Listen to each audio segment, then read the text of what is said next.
Boa noite, pessoal. Tudo bem com vocês? Espero que todos bem. Estamos aqui para começar a nossa terceira aula, especificamente sobre S3, Simple Storage Service. Nada mais, nada menos do que o primeiro serviço da AWS. Então vamos do início, né? Hoje a nossa agenda está como?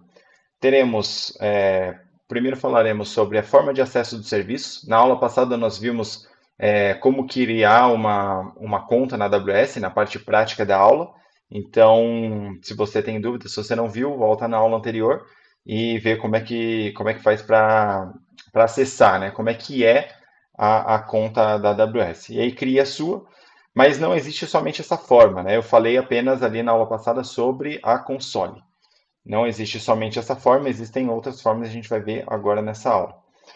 Definições e características do S3, utilizações do S3, como que ele se aplica, em que negócios, em que casos que se aplica o S3, classes de armazenamento, outros recursos que são também importantes e, na prática, como é que a gente cria um S3. Mas antes da gente criar o S3, eu vou ensinar como é que cria um orçamento e a notificação para que você não caia na emboscada de começar a usar a AWS e ser surpreendido na conta, na fatura do seu cartão de crédito, de estar demandando, né, usando muito da AWS. Tá bom? Então, sem mais delongas, vamos lá. As formas de acesso à AWS, primeiramente, é a AWS Management Console, né? Ou conhecido como console, porque a gente não usa essa nomenclatura completa aqui no nosso dia a dia, mas é importante saber porque cai na prova e eles nem sempre vão deixar claro, né, que está se falando da interface web acessado pelo navegador, né? Aí. Então é importante você saber que essa interface aqui, a console, ela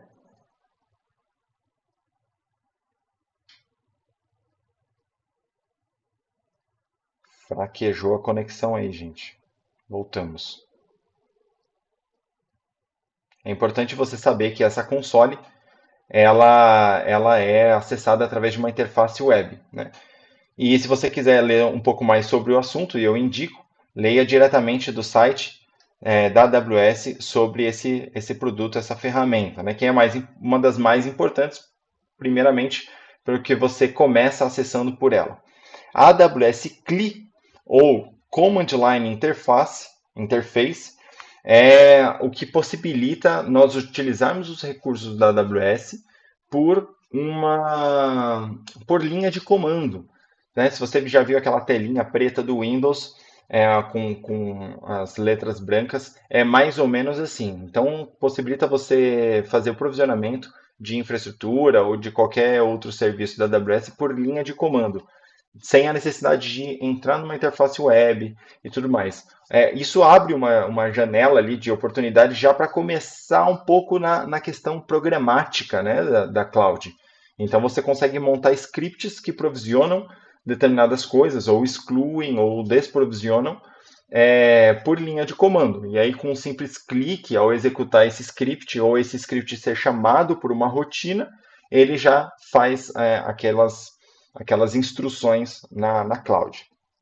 E agora, o método mais profissional que nós temos é a AWS SDK, que nada mais é do que uma ferramenta, uma caixa de ferramenta, né, para desenvolvedores.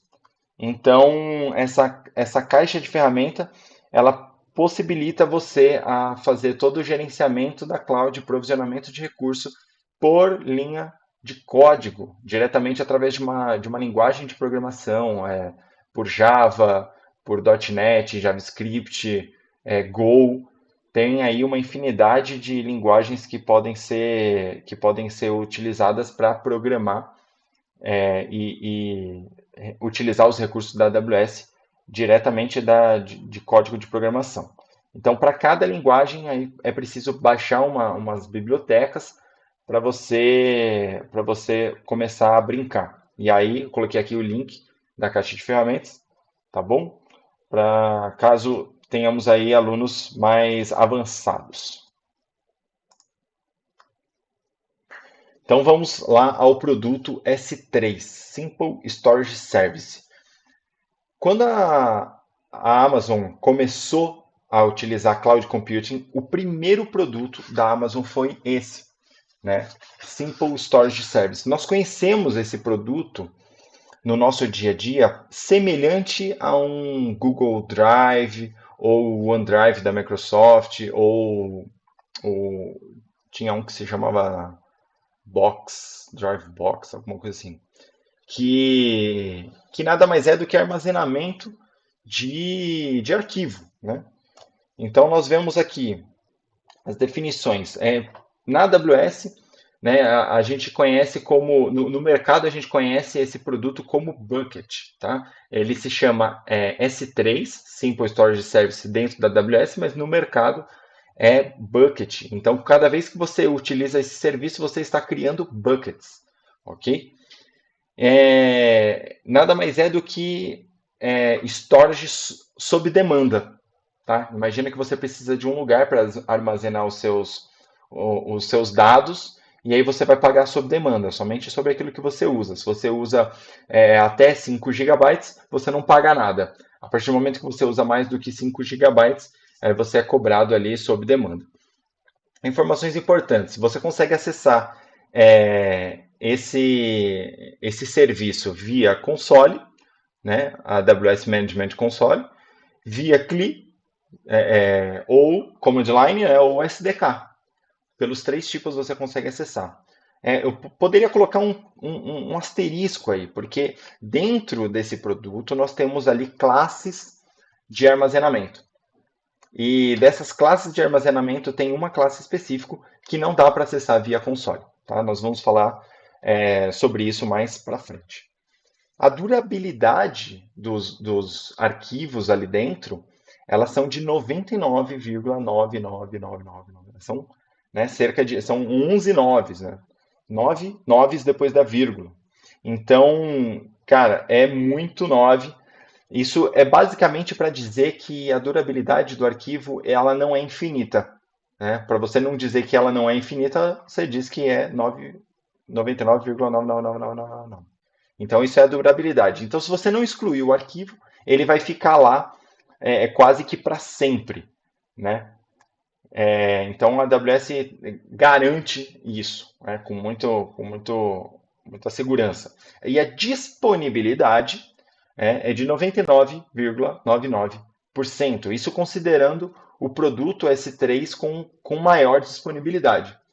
Nós vamos ver aí mais para frente que há classes de armazenamento que não tem tanta disponibilidade. Mas isso já contratado, né? A fim de diminuir o custo, que já é muito baixo, né? Questão de centavos aí por gigabyte. Permite armazenamento ilimitado, né? Então pensa assim, que você tem ao seu dispor toda a infraestrutura da AWS para armazenar arquivos. É basicamente infinito, né? Porque conforme você vai armazenando mais e mais arquivos, conforme o mundo vai armazenando arquivos na AWS, ela vai adquirindo novos equipamentos, novas infraestruturas, novos CPDs, e ela vai aumentando essa disponibilidade de armazenamento. Permite objetos de até 5 terabytes de tamanho. Para você ter uma ideia, essas aulas gravadas, elas têm o tamanho de 1 gigabyte. Uma música, ela tem mais ou menos o tamanho de 10 megas. Né? Então pensa assim, 10 megas é bem pequenininho. Né? 1000 megabytes, 1024 megabytes é 1 gigabyte. Ok? Agora, 1000 gigabytes, 1024 gigabytes, já são 1 terabyte. Né? Um único arquivo dentro de um bucket, ele pode ter até 5 terabytes. Seria um arquivo imenso, né? Mais do que tudo que eu tenho no meu computador, multiplicado por 5 é o que cabe num bucket, num único arquivo. Né? Caso você ultrapasse isso, você divide em dois arquivos, né? Zipando de forma compartilhada, enfim. É algo extremamente gigantesco, né? Acho que eu nunca vi um arquivo tão grande. Então assim, é uma capacidade imensa de armazenamento de arquivos enormes. E também possui a possibilidade de criptografia nesses arquivos, caso você precise de uma segurança a mais desse arquivo, caso mesmo que alguém que tenha permissões de acesso consigam acessar esse seu arquivo, ainda pode ter um passo a mais de criptografia. Tá? Aqui eu coloquei alguns ícones, né, do S3. O S3, o produto é conhecido com esse ícone aqui. Já os buckets, quando você for desenhar uma solução, pode usar este ícone de balde, porque a tradução de bucket do inglês vem de balde. Agora, se o bucket já estiver com alguns objetos dentro, né, pode utilizar esse ícone aqui. Então, cada arquivo dentro de um bucket é um objeto, ok? Quais são as utilizações do S3? É basicamente para armazenamento de arquivo. Arquivos, fotos, vídeos, logs de sistema, né, arquivos de log, e também é, sites estáticos, né, como HTML, Angular, JavaScript e CSS. Esses sites estáticos, por que estáticos? Né? Porque o arquivo ali ele não vai sofrer alteração conforme o uso. Os sites estáticos normalmente são utilizados apenas para leitura, né? Como um site de notícia. Aquela notícia ali é um arquivo estático. Um, um site apenas de portfólio, normalmente são sites estáticos, né? Um arquiteto que quer ter um site ali apenas com os contatos dele, com algumas fotos, alguns vídeos. Então, é um site estático. Você não usa esse site de forma interativa, como, por exemplo, uma rede social. Rede social não é um site estático. Você pode subir ali uma foto, você pode escrever um comentário. Então, aí ele já perde a característica de estático. Então, utilizando o S3, você pode subir sites mais simples, estáticos, ok? Por conta que são arquivos que não são alterados pelo próprio usuário que o acessa. Claro que essa funcionalidade aqui, ela é vinculada a um outro produto da AWS, que nós vamos falar nas aulas futuras, tá? Mas, em sumo, você pode sim utilizar o S3 como disponibilização de site estático. Classes de armazenamento. Como eu falei, dependendo do seu uso, você pode baratear o custo do S3 com as diferentes classes de armazenamento. Então, antes de você criar um bucket, você vai perguntar para o seu cliente, ou vai se perguntar, caso você esteja criando para você, como que você vai usar esse bucket, né? Com qual frequência de acesso? Vai acessar todo dia? Você vai acessar mensalmente? Acessar uma vez por ano? Né? Qual o tempo de recuperação? Por exemplo, se você vai armazenar fotos de família, né? Então você não acessa um álbum de fotografia todos os dias. Se você pode demorar um pouco para carregar, como eu falei, se um arquiteto ele vai montar um site de portfólio, onde na página da internet dele vai trazer algumas fotos das obras, algumas fotos dos ambientes que ele já, já desenvolveu. Você acha que pode demorar essas fotos para o usuário, na hora que ele entrar no site, pode demorar para retornar? Obviamente que não, né? Se a gente está falando de um site, isso precisa vir em milésimos de segundo, precisa vir muito rápido, então não pode demorar. Mas, por exemplo, você armazena documentos, arquivos mortos, né? Que em escritório é muito comum, arquivo morto, que você é obrigado a armazenar por lei durante 5 anos, mas sabe-se que quando vira o ano você não acessa mais isso. E caso a Receita Federal te solicite, você vai ter aí uns 30 dias para apresentar esses arquivos para a Receita Federal. Então, nesse caso, você não acessa com frequência, e quando você acessar, tudo bem você não ter ele instantaneamente ali para você. Você solicita aquele arquivo e aí, passado aí algumas horas, a AWS traz esse arquivo lá do fundo do baú para você poder visualizar e enxergar. Então, pode demorar essa recuperação, pode demorar algumas horas, pode demorar dias. Então, tudo isso pode baratear a contratação de um bucket S3. Tá? Então, vamos para as diferentes classes de armazenamento. A mais comum é a standard. Né? A mais comum é a standard. Você precisa acessar frequentemente e de forma imediata. Né? Nós vemos isso aí hoje nos produtos de, como eu falei, de Dropbox, de OneDrive, Google Drive. Você acessa todo dia esses documentos, né? Você trabalha com eles e você precisa acessá-los imediatamente. Seus arquivos de trabalho precisam estar disponíveis naquele momento que você precisa. Agora, nós temos o standard para acessos não frequentes. Já o Standard for Infrequent Access, eles são acessados às vezes, sei lá, uma vez por semana, mas quando você acessa, ele precisa vir imediatamente. Tá? Então, com essa característica, a AWS já consegue reduzir um pouquinho mais o valor do bucket. Né? E existem também ocasiões onde você não precisa de uma grande disponibilidade ou uma duplicidade desses arquivos em outras zonas de disponibilidade. Né? Por exemplo, há empresas em que tem sede no Brasil e tem sede em Portugal. Né? Os arquivos que a sede de Portugal acessam precisam estar transparentes aqui para a sede do Brasil. Então, esses buckets eles precisam estar em sintonia, eles precisam estar em diferentes AZs, né? Como a gente viu na primeira aula. Eles precisam estar, na aula passada, perdão, na aula 2, eles precisam estar em diferentes availability zones, tá? Em diferentes AZs.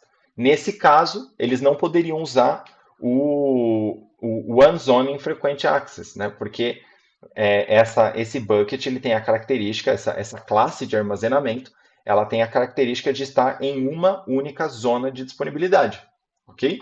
Então você vai ter os seus arquivos com baixa frequência de acesso em uma única zona de disponibilidade, de acesso imediato, tá?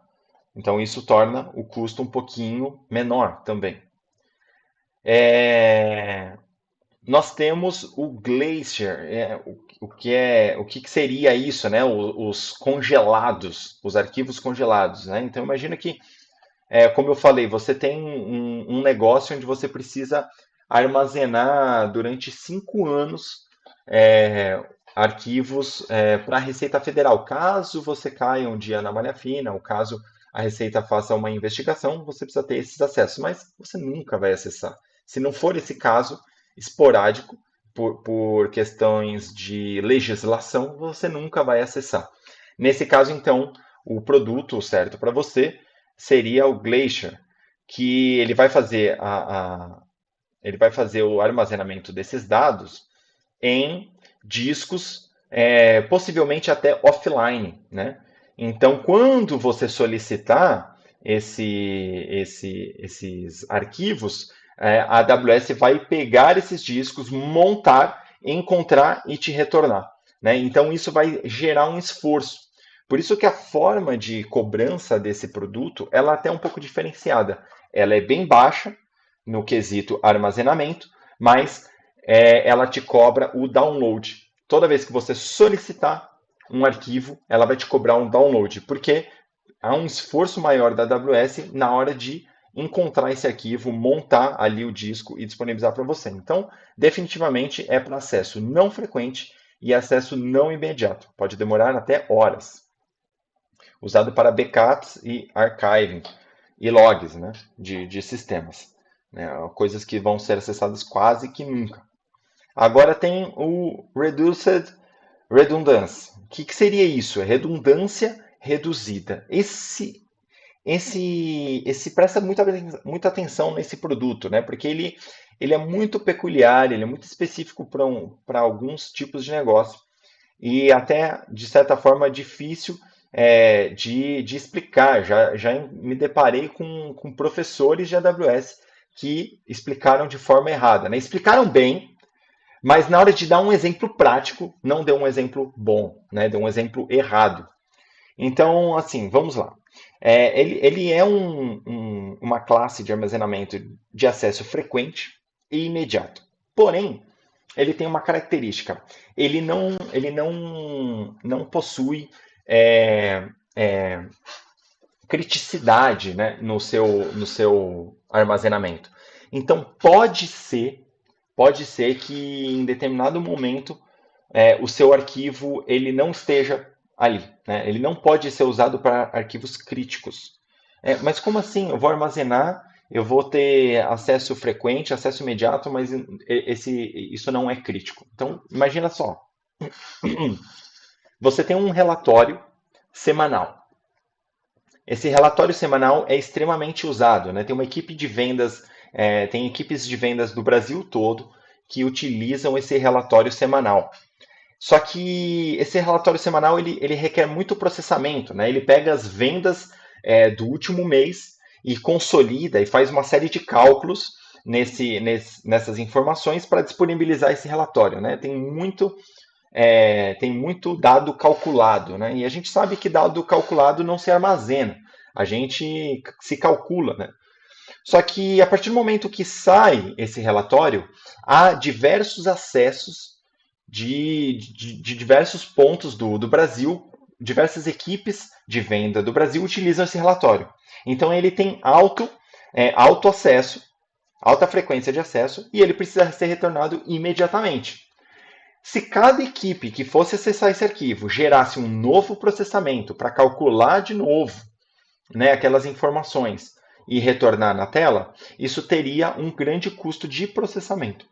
Então, esse arquivo ele pode ser, uma vez gerado, uma vez processado, né, essas informações, ela pode ser armazenada. E dependendo da demanda, se as pessoas acessam muito, ele é retirado desse tipo de classe. Só que, e se caso se perder esse arquivo? Não tem problema, porque esse arquivo ele é calculado. Então, caso esse arquivo não esteja lá quando alguém precisar, ele pode ser reprocessado, ok? Eu vou dar um exemplo prático. Quem aqui já fez uma conversão de, de arquivo de arquivo do YouTube? Do YouTube, vamos pegar aqui um exemplo de dentro do YouTube. Você foi lá, pegou um vídeo e transformou ele em MP3, em música para você ouvir. Ou você pegou um vídeo do YouTube e transformou ele em MP4 para você fazer o download. Muita gente faz isso na internet, nessas plataformas de YouTube to MP4, YouTube to MP3. Então, quando esse site ele vai lá no YouTube, faz a leitura desse vídeo no YouTube, converte ele para MP4 e disponibiliza para você fazer o download, ele teve uma carga alta de processamento, ok? Agora, se ele depois que deixou você fazer o download, ele excluir esse arquivo, na próxima vez que um usuário vier pedir o mesmo vídeo, ele vai ter que reprocessar tudo de novo. Ele vai ter que entrar lá no YouTube, pegar o vídeo, converter e disponibilizar para download. Então, esse caso seria ideal, né? Essa classe de armazenamento seria ideal para esse tipo de negócio, né? Uma vez que alguém pediu, eu deixo aqui disponível para acesso rápido, principalmente se for uma música de um famoso. A partir do momento que a música de um famoso é colocada no YouTube, há muitas pessoas fazendo o download dessa música e convertendo ela para clipe em MP4 para fazer o download para o computador. Tá? Então, é interessante que essa plataforma ela deixe esse arquivo disponível já para download. Ela já processou, deixou para disponível e as pessoas fazem o download de armazenamento. Dado uma semana que diminui o fluxo ou que ninguém mais, 2 semanas, um mês, que ninguém mais acessa, não tem problema perder esse vídeo do bucket, porque caso alguém precise de novo, é só fazer o reprocessamento. Entendeu? Agora, Pedro, eu não sei qual é o bucket ideal para mim. Eu não tenho essa visão de que tipo de bucket que meu negócio vai precisar. Eu, às vezes, uso o arquivo e, às vezes, fico um mês sem acessar e depois acesso de novo. E quando eu acesso, eu quero ele de forma imediata. Eu não sei, Pedro. Bom, para isso existe o Intelligent Tiling, que nada mais é do que uma forma inteligente de armazenamento. Então, a própria AWS ela verifica o comportamento de cada arquivo dentro do seu bucket. Se ela vê que determinados arquivos já não são mais acessados há uma semana, 2 semanas, um mês, ela vai colocar esse arquivo para um bucket Standard for Infrequent Access, né? Isso mas aí eu vou perder o arquivo na hora que eu entrar lá, não vai estar lá? Não, ela vai fazer isso camufladamente por trás. Para você vai estar na mesma estrutura de pasta. Mas quando você clicar para acessar, ela vai trazer do Standard for Infrequent Access e levar para o Standard. A partir do momento que tem arquivos que não são mais acessados, ela joga automaticamente para o Standard. Tá bom? Então ela faz essa manipulação, esse gerenciamento dos arquivos para você. Ok. Uma coisa importante, mas eu tenho que fazer backup, eu tenho que provisionar o S3. O S3 você não tem acesso à infraestrutura, tá? É um espaço gerenciado pela própria AWS. Assim como você só vai gerenciar ali dentro os diretórios, os arquivos e as permissões de acesso e algumas configurações que a AWS permite para você. Mas você não vai se preocupar com adquirir mais disco, adquirir mais HD, provisionar mais espaço. Toda vez que você jogar um arquivo lá, ele, se precisar provisionar mais, ele vai provisionar mais, tá? Diferente de um OneDrive, né? Quando você chega no seu limite de capacidade, ele fala, olha, chegou no seu limite, ou você compra mais, ou você faz uma limpa aí no seu drive. Não é assim, né? Quanto mais você colocar, mais a AWS vai provisionar e mais ela vai te cobrar sob demanda, né? Então é bom fazer aí um gerenciamento dos seus arquivos para não dar estouro aí do seu orçamento. Bom, vamos apressar aí que o tempo voou. Outros recursos do S3, política de acesso. Isso é muito importante, porque pode ter certos arquivos que você quer que determinado grupo acesse e outros arquivos que um outro determinado grupo acesse. Né? Então, através de grupos de acesso, que a gente vai estudar mais para frente em, em segurança, né? na área de segurança, a gente vai entender um pouco melhor. E também acesso externo. Eu escrevi aqui errado, né? Acessos ao público externo. Então, o que seria isso? Aquele famoso, quando você compartilha um arquivo de um OneDrive, aquele famoso link compartilhado, né? Toda vez aqui na aula, quando eu compartilho o material didático, eu compartilho o link do meu OneDrive onde eu subi esse material didático. É exatamente isso. A AWS, quando você torna um arquivo público para a internet, ela gera um link. E aí você pode compartilhar esse link com quem você quiser. Versionamento. Pensa que uma equipe de algum setor da empresa está acessando o mesmo bucket e fazendo alterações nos arquivos. E aí, em determinado momento, eu alterei uma planilha e veio outra pessoa e alterou aquela planilha sobrescrevendo a minha alteração, isso é, apagando aquilo que eu fiz. Né? Quem foi que fez isso? Né? Como é que nós voltamos a informação? A configuração de versionamento. Você ligando o versionamento do bucket, ele vai criar cópias e manter um histórico de alteração. Então, o Pedro foi lá e alterou o arquivo de A para B. Aí estará lá o arquivo original e o arquivo alterado pelo Pedro. Aí veio o Tiago e alterou o arquivo de B para C. Então vai ficar aqui o histórico do arquivo que eu alterei. Caso eu queira voltar para a versão anterior, eu posso voltar sem problema nenhum. Qual é a desvantagem disso? Cada vez que alguém faz uma alteração num arquivo, ele vai criando um arquivo novo. né, com aquele tamanho, né? O arquivo inicial tinha 1 KB, o arquivo número 2 tinha 10 KB, o arquivo número 3 tinha 100 KB, então ficou com o bucket já está utilizando 111 KB, tá? Então isso vai crescendo quase que exponencialmente o uso do bucket S3. Isso pode ser uma desvantagem. Com isso, vai pagar sob a demanda. Ciclo de vida, isso é uma questão importante. Como eu falei, né, há possibilidades de uma área não precisar mais de um arquivo, não fazer mais sentido armazenar um arquivo depois de, de um determinado tempo, de uma semana, de um mês ou de um ano, né? Assim como, por exemplo, logs, né? Logs de sistêmicas, ou esse relatório que sai semanalmente. Passado aquela semana, o relatório ficou defasado, não faz mais sentido armazenar. Então, você pode colocar um ciclo de vida, como por exemplo, o material didático desta aula. Ele estará disponível durante uma semana. Depois disso, no link que eu compartilhei com vocês, não faz mais sentido ele estar disponível. Então, eu crio um ciclo de vida e deleto esse arquivo, ou, dado o ciclo de vida, eu indisponibilizo a política de acesso, eu altero a política de acesso. Esse, esse caso ele é importante porque eu já vi questões da prova que perguntam quais são as formas de alterar, de excluir um arquivo. Você pode excluir pela interface web, que é a console, né? Você pode excluir um arquivo pelo CLI, que é o command line, e você pode excluir, dependendo, né? Não, as classes de armazenamento você pode excluir por SDK, só que você também pode excluir via ciclo de vida, né? Então, esse tipo de questão ela é uma pegadinha, porque ela te faz pensar somente nas formas de acesso.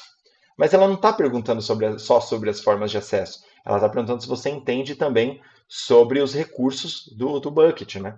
Então você pode excluir sim um arquivo pelo ciclo de vida. Dado uns 5 anos, esse arquivo vai ser excluído automaticamente. Tá? Agora, há um recurso aqui que também é questão de prova. Você pode ter certeza que vai cair pelo menos uma questão. Por isso que eu coloquei a exclamação. Toda vez que eu coloco a exclamação é porque isso com certeza vai cair na prova. Transfer Acceleration. Então imagina que uma empresa que possui muitos arquivos está fazendo uma migração para a AWS. E essa empresa precisa, o bucket dela está em Portugal e ela está mudando, né, de sede. A sede está indo para Portugal. Ao mesmo tempo que ela está no Brasil com uma sede fixa e servidores fixos, ela está deixando o Brasil e passando a utilizar a cloud lá em Portugal. Então, qual seria a forma mais rápida desta empresa subir os seus arquivos para um bucket? Isso é uma questão de prova, isso certamente pode ser apresentado para você dessa forma.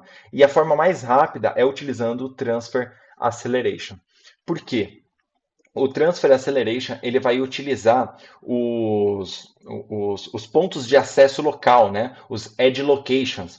Quem não viu a aula anterior, volta uma casa e assiste de novo a aula número 2. Ainda está disponível no momento ao vivo aqui dessa aula. Tá? Então ele vai utilizar os Edge Locations. Então pensa que o ponto de acesso mais próximo da AWS aqui em São Paulo na Grande São Paulo, ou um Edge Location, tem um Edge Location na minha cidade. Então, a taxa de latência, a taxa de transferência da minha empresa, da minha sede, para esse Edge Location é muito mais rápido do que eu enviar esse arquivo diretamente para o bucket em Portugal. Mas e aí, como é que esse arquivo vai chegar lá no bucket? Uma vez que você transferiu esses arquivos através do Transfer Acceleration, ele findado ali a transferência para o Edge Location, ele vai retornar para você que a transferência foi executada. E você pode desligar a sua aplicação, você pode sair da interface web, e aí a partir daí então a AWS vai demorar quanto tempo ela achar necessário para disponibilizar ali esses arquivos lá no bucket de Portugal, né, utilizando ali ó, a melhor condição de tráfego, o momento, a hora mais barata para ela, enfim, ela vai gerenciar essa transferência do jeito que ela achar melhor e mais barato, né? Claro, com um limite ali de tempo, mas ela não vai precisar usar uma super banda para transferir ali para você da forma convencional, tá? Então, esse serviço é um serviço que torna um pouco mais caro. Tá? A AWS ela tem o princípio de o upload é gratuito, o download é pago. Tá? Então, quando você sobe um arquivo para um bucket, você não paga. Só que quando você vai fazer um download, aí você paga, né? Além do armazenamento. Nesse caso, o Transfer Acceleration é uma cobrança extra para upload, tá bom? Então, aí, nesse caso, é um serviço à parte cobrado um pouco a mais do que simplesmente o armazenamento e o download. Então, findado aí os nossos recursos extras, vamos à prática. Nós temos ainda 15 minutinhos aí, então vamos à prática. Eu vou entrar aqui na minha conta. E a primeira coisa que nós vamos fazer é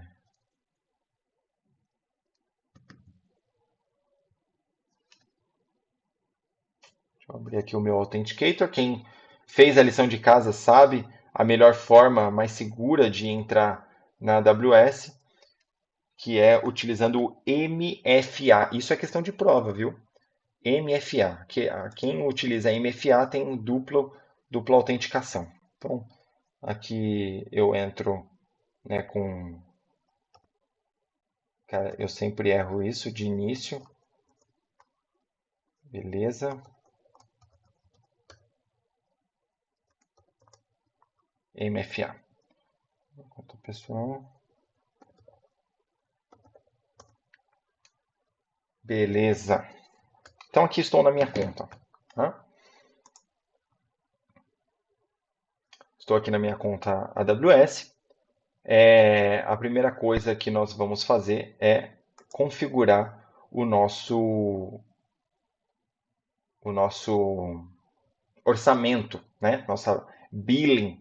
Em inglês, orçamento é billing.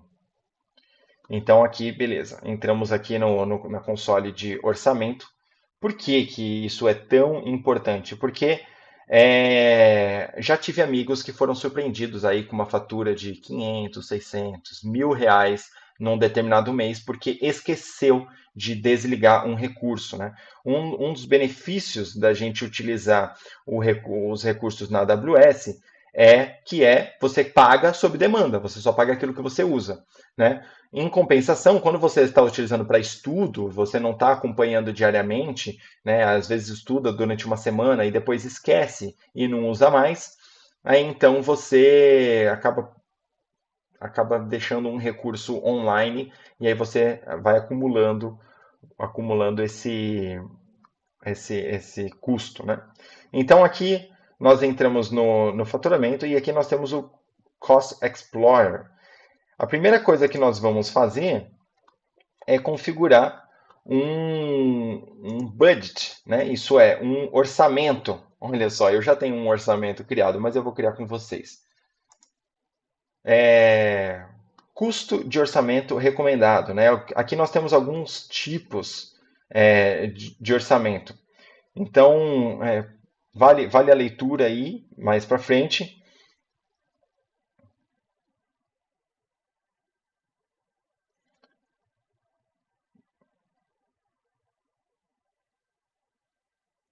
Vamos usar aqui o tradicional, o recomendado, tá bom? Então, beleza. Aqui defini o valor do orçamento, defini o escopo do orçamento, que é opcional, e inserir os detalhes do orçamento restante. Então, esse orçamento ele vai ser diário, mensal, trimestral ou anual. Caso você tenha muito medo de passar, você pode colocar aqui orçamento diário. Alterar o período para orçamento diário. Não oferece suporte para habilitar alertas. Ah, então aqui não oferece alerta. Então, recomendo deixar no mensal, porque aí você recebe alerta, tá bom? Se não, se fosse diário, você poderia romper ali diariamente o budget e receber muitos alertas, né? Aumentando o custo ali do. Então, vamos fazer um orçamento recorrente, né? Isso é, não tem uma data de início e fim. Todo mês vai ser o mesmo orçamento. O mês de início, janeiro mesmo. Mês corrido. E o meu orçamento vai ser como eu já criei um outro orçamento de $1, eu vou criar dessa vez de 5, mas eu recomendo criar orçamento aí de $1, porque qualquer coisa que você fizer que cobrar, você já vai receber uma notificação, tá bom? Então, aqui, ó, por exemplo, ó, em julho eu tive um custo de $3. Eu recebi um e-mail, né, que seria cobrado, e aí eu falei, nossa, então passei meu orçamento. Então eu vou lá desligar, vou ver que tem alguma coisa ligada. Fui lá conferir, tinha realmente coisas ligadas, desliguei, e aí no mês seguinte já veio somente 21 cents de dólar, tá bom? Então, beleza, coloquei aqui cinco reais. Aqui ele te dá um parâmetro para você saber mais ou menos quanto que você usa.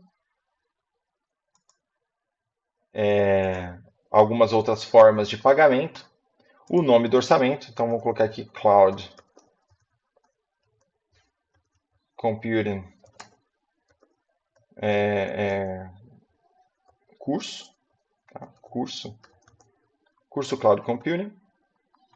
E vamos para o próximo. Agora nós vamos habilitar um alerta. Então toda vez, né, que alguma coisa acontecer com esse orçamento, eu quero receber o e-mail. Então, adicionar um limite de alerta. Qual é o limite 1? Então, toda vez que esse budget passar de 20% do orçado, né?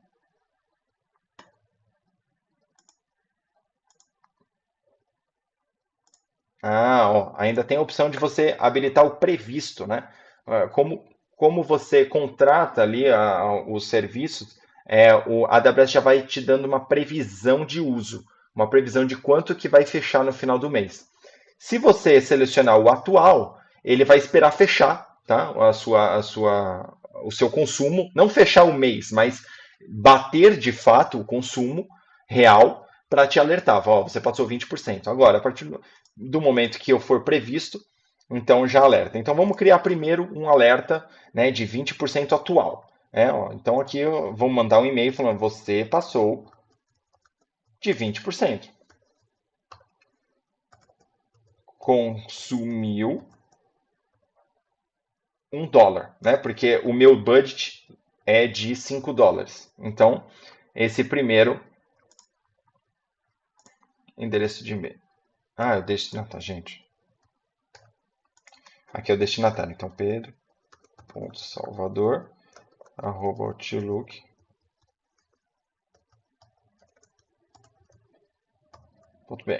Ok.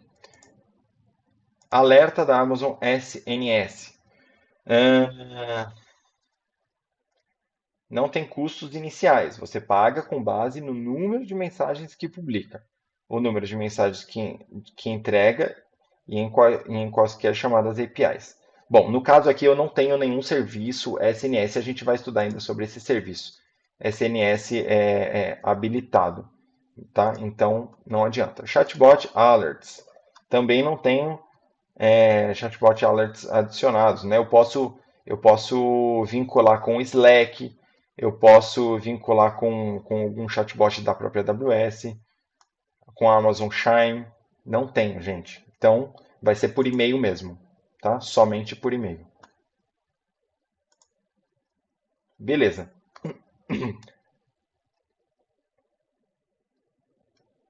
Adicionar ação.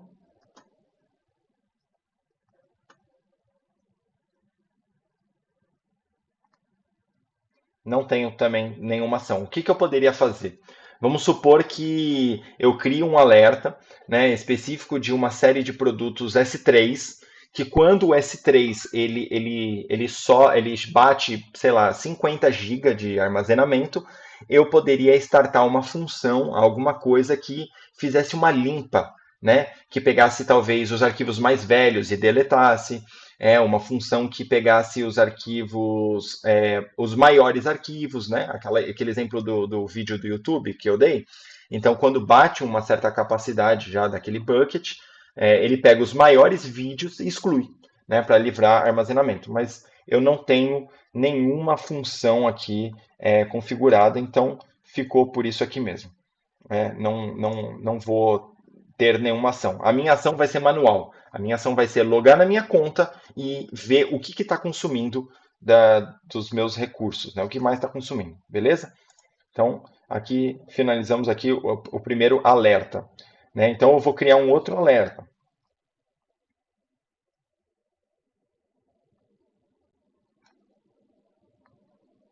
Eu vou criar aqui um outro alerta.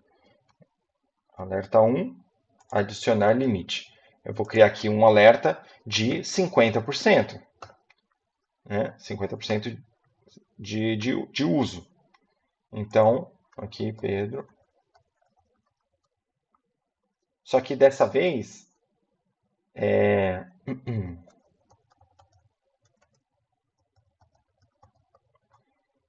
vamos fazer o seguinte: 50% não, 80%. Só que dessa vez vai ser previsto. Então, assim, quando o custo previsto for maior do que 80%, isso é 4 dólares, do valor orçado que é 5 dólares, eu vou receber esse alerta. Tá? Então, assim, olha, um cuidado, a sua previsão é de quase atingir o seu orçamento, tá bom? Então, beleza. Aqui eu tenho os meus dois alertas criados. Um de 20%, falar você já usou 20%, e o outro de falar, olha, estamos prevendo que você vai usar 80% ou mais do budget previsto, tá bom? Aqui você pode anexar mais ações, que é no caso de uma ação de desprovisionamento, como eu falei, e criar orçamento. Tá aqui meu orçamento criado. Os meus limites estão ok. Aqui o do mensal zero, o nome do meu primeiro orçamento foi exatamente isso, mensal zero, porque eu não quero passar nunca nem um dólar, né? Não tenho como e acima do momento, a partir do momento que eu passar um centavo de dólar, eu já sou notificado. Então, o que quer dizer isso? Eu vou estudar a AWS, né? Esse aqui era quando eu estava estudando. Eu vou estudar a AWS somente com os recursos free. A partir do momento que eu não estou utilizando recurso free, eu serei notificado. Porque no início eu não sabia quais eram os recursos que são free. Então, por exemplo, hoje a gente estudou a S3. Eu te digo, a S3 você pode utilizar até 5 gigabytes de maneira free, tá bom? Então vamos lá para o S3. Criado o nosso orçamento, e ele vai sempre dizer para a gente se está tudo bem. Nós vamos lá para a página principal. Se eu já tivesse usado aqui um S3 recentemente, ele apareceria aqui, mas eu não usei. Então a gente tem duas opções. Ou vem aqui em Services, tá? Vai aqui em Armazenamento, e aí você vai achar aqui as disponibilidades, né? Do qual eu falei para vocês. S3, na verdade, a gente só estudou S3 e S3 Glacier. Nós não estudamos aqui os outros tipos de armazenamento. Gente, eu preciso falar um negócio para vocês. Eu prometi para vocês 10 aulas. E é muito corrido dar tudo que vai cair na Practicture em 10 aulas, tá bom? Eu vou ter que correr muito. São 26 produtos da AWS que eu separei para vocês. Sendo que os dois maiores são esses dois primeiros, que é o S3 e o EC2, que a gente vai estudar na próxima aula. Eles são enormes, né? São muito complexos. Na verdade, Muitos outros são complexos, mas esses dois eles caem muito na prova, né? Então, por isso que eu vou dar uma atenção bem maior. E eles são os principais serviços da AWS, né? Tratando-se de um conhecimento básico. Então, não vai dar para passar pelos outros, como aqui, ó, EFS, AWS Backup, Disaster Recover, né? Então, hoje falamos só sobre o S3 e o S3 Glacier, beleza? Então, vamos entrar aqui em S3. Por que o S3 Glacier está separado, sendo que ele é um S3? Porque justamente não dá para acessar aqui via interface. Você só pode acessar o Glacier por command line, linha de comando, ou por SDK. Você pode até criar você pode até criar aqui pela interface, mas o uso, colocar arquivo e tirar arquivo, né, manusear, excluir arquivo, você só vai fazer por CLI e por SDK, beleza? Então aqui, ó, nós temos dois buckets, né? Um bucket é um bucket pessoal meu e o outro bucket é um bucket que descarrega arquivos gerados por um lambda, aqui, ó, lambda, né, dízimo relatório, tá? Então eu criei aqui uma função que faz um processamento e aí ele descarrega os arquivos aqui, tá bom? Então vamos entrar aqui no meu bucket pessoal. No meu bucket pessoal, vamos fazer o seguinte, vamos criar um bucket. Vamos criar um bucket. Bucket Cloud Computing Class. Aonde que o bucket estará? Em Norte Virgínia, em Ohio, Norte da Califórnia ou Oregon? Esses dois aqui são os mais baratos, tá bom? Se você colocar no Brasil, por exemplo, ele é o dobro do preço de Norte Virgínia. Então, como eu já tenho em Ohio, eu vou criar aqui um Norte Virgínia. Copiar configurações do bucket existente, aí você pode basicamente duplicar, né? Um bucket. Não quero usar configurações do bucket existente. Propriedades do objeto, propriedades recomendadas, configurações de bloqueio. Bloquear todo o acesso público. Isso é, ninguém de fora do meu bucket poderá acessar. Nós vamos abrir essa configuração aqui depois dele já criado, tá bom? Versionamento do bucket. Lembra que eu falei do versionamento? Então, toda vez que eu criar um arquivo, ele vai ser versionado. Isso aí, ele vai ser duplicado, né, e vai armazenar ali. No momento, não vamos colocar nenhum versionamento. Vamos adicionar aqui uma tag uso. E o valor da tag curso.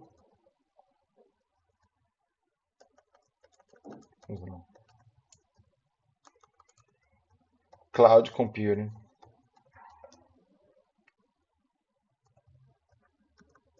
Class 1. Ok, então usabilidade. Essa minha tag ela vai servir para rastreamento, tá bom? Criptografia, como eu falei para vocês, os arquivos podem ficar criptografados ou não. Configurações avançadas, bloqueio de objeto, tá bom? Então, não vamos criptografar e não vamos utilizar nenhuma configuração avançada. Cloud Computing Class já existe. Esse nome de bucket ele deve ser único no mundo, tá bom? É semelhante a uma criação de e-mail, né? Quando você vai criar um e-mail dentro do seu nome de e-mail, né? Vai ter o arroba, mas antes do arroba tem que ser único.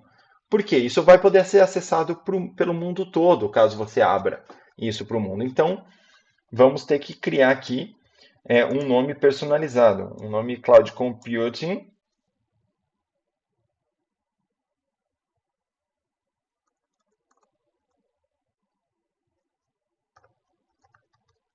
Class 1. Beleza? AWS Cloud Computing Class 1. Então, no mundo, só eu terei este bucket. Ok? Criando o bucket. Então, aqui está criado. Então, aqui, AWS Cloud Computing Class 1. Ele está lá em Norte Virginia. Quando nós entramos aqui, nós temos algumas configurações que nós pulamos lá, né, como propriedades. aonde que ele está, a localização não é possível mudar. Editar o versionamento, isso é, posso habilitar o versionamento. Exclusão da Multifactor Authentication, MFA, caso alguém for utilizar o meu bucket, eu posso tornar mais fácil para a pessoa utilizar o meu bucket. A minha tag, criptografia, né, algumas configurações, né? Aqui, ó, criar configuração do Intelligent Starring Archive, né? Aquela opção de bucket que eu falei para vocês.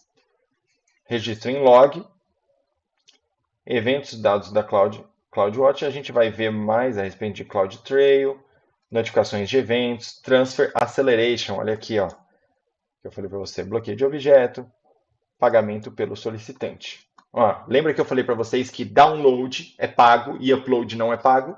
Então, eu posso alterar aqui o pagamento pelo download para o solicitante. Isso é, se eu tenho uma plataforma onde eu disponibilizo algumas coisas pesadas, né, como filmes, talvez, e aí eu posso fazer sob demanda, né? Quem fizer o download paga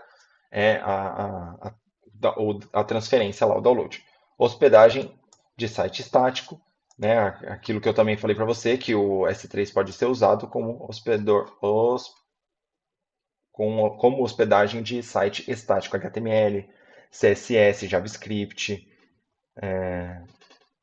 entre outros. Né? As permissões, quem é que vai ter acesso, ou se o público em geral vai ter acesso, eu posso fazer essa permissão no bucket ou no arquivo, tá bom?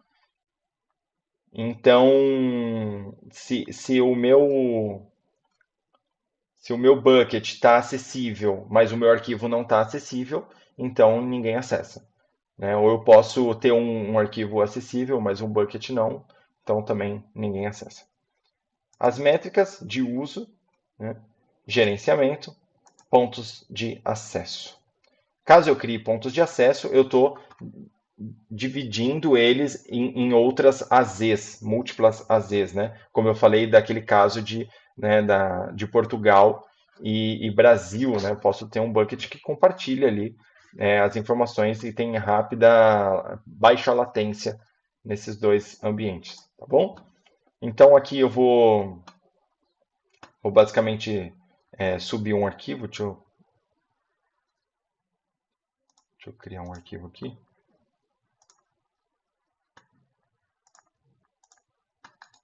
Eu vou criar um arquivo teste.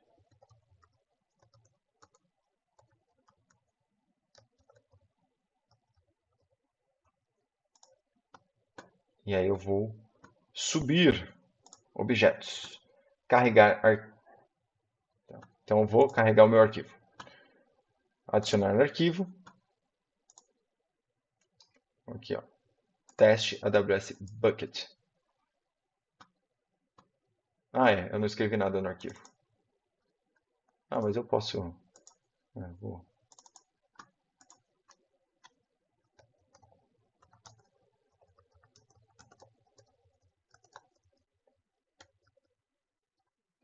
Beleza? Salvei. Vou adicionar arquivo novamente. Beleza. Agora sim, substituiu, que é o novo, né, o arquivo novo. E quais serão as permissões? Ele vai poder ser público, né? Então nós vamos fazer um teste aqui. Bom, galera,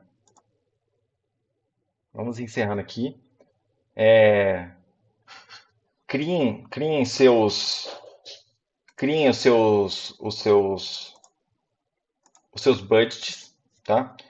Lição de casa. Criem os seus budgets, seus orçamentos e notificações para não ter surpresas. Criar um bucket com o seu nome e publicar 2 arquivos, um privado e um público. E aí, o público deve estar acessado, mandar o link lá no grupo do WhatsApp. Terminando aqui a aula, eu me comprometo, eu vou fazer um videozinho rápido aqui de como tornar um arquivo público e vou mandar lá no grupo do WhatsApp, tá bom? E aí vocês brinquem aí, criem um arquivo privado e outro público simultaneamente. Aí você vai poder ver um arquivo público disponível e um outro privado, que é onde você acessa e vai dar o acesso negado, como eu tomei aqui, aqui no momento da aula, tá bom?